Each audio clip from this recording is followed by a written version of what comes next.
Bonjour à toutes. Et oui, aujourd'hui on sort un petit peu de mon bureau parce que effectivement pour faire des vidéos de présentation c'est vraiment trop sombre, j'en ai bien conscience.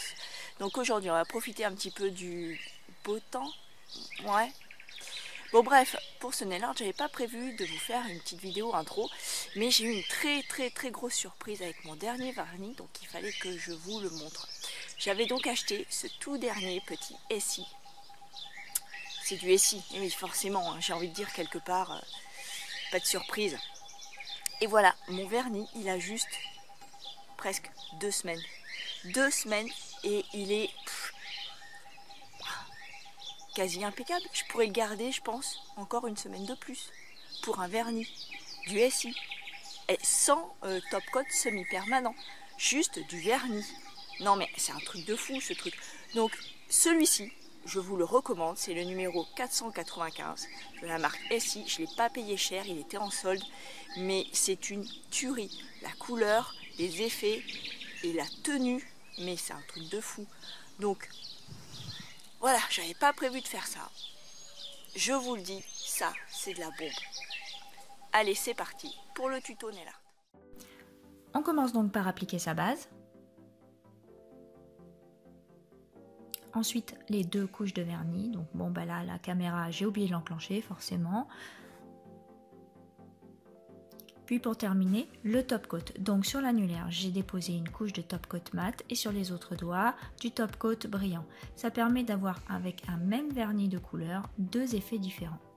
Je passe ensuite avec le gel et le pinceau de détail afin de créer mon motif.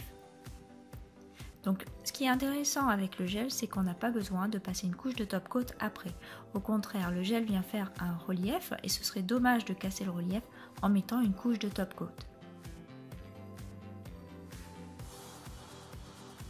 Donc entre la vidéo audio et la réalisation du nail art, il y a un décalage, forcément, étant donné que la réalisation de la vidéo est en accéléré, pas celle du haut.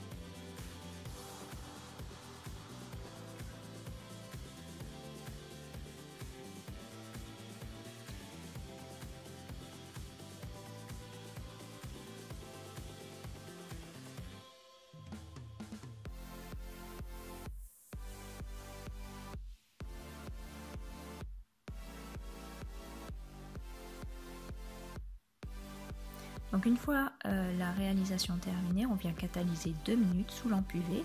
Ensuite, on vient dégraisser à l'aide d'un cleaner et d'un coton le motif.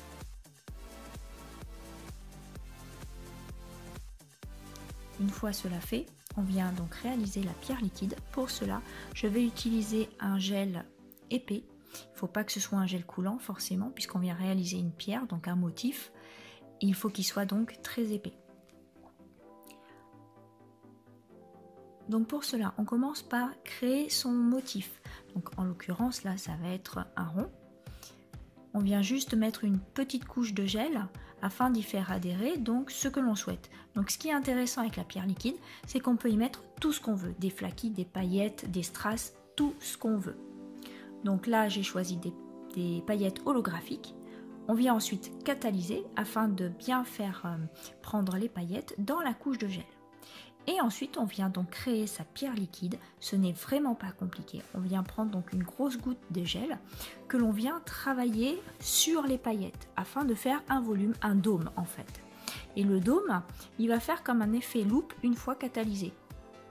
Ça va donc faire ressortir les paillettes ou ce qu'on aura voulu incruster dans le dôme.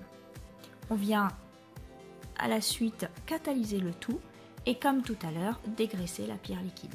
Donc là, on voit bien, ça fait comme un petit dôme avec les paillettes incrustées dedans. Un bijou très facile à réaliser. Donc j'ai mis dessus une petite goutte de top coat brillante afin de bien faire briller ma pierre liquide, bien faire ressortir les paillettes holographiques. Donc voilà pour ce nail art. J'espère qu'il vous aura plu. Peut-être que cela va vous donner des idées. En attendant, je vous dis à une prochaine fois.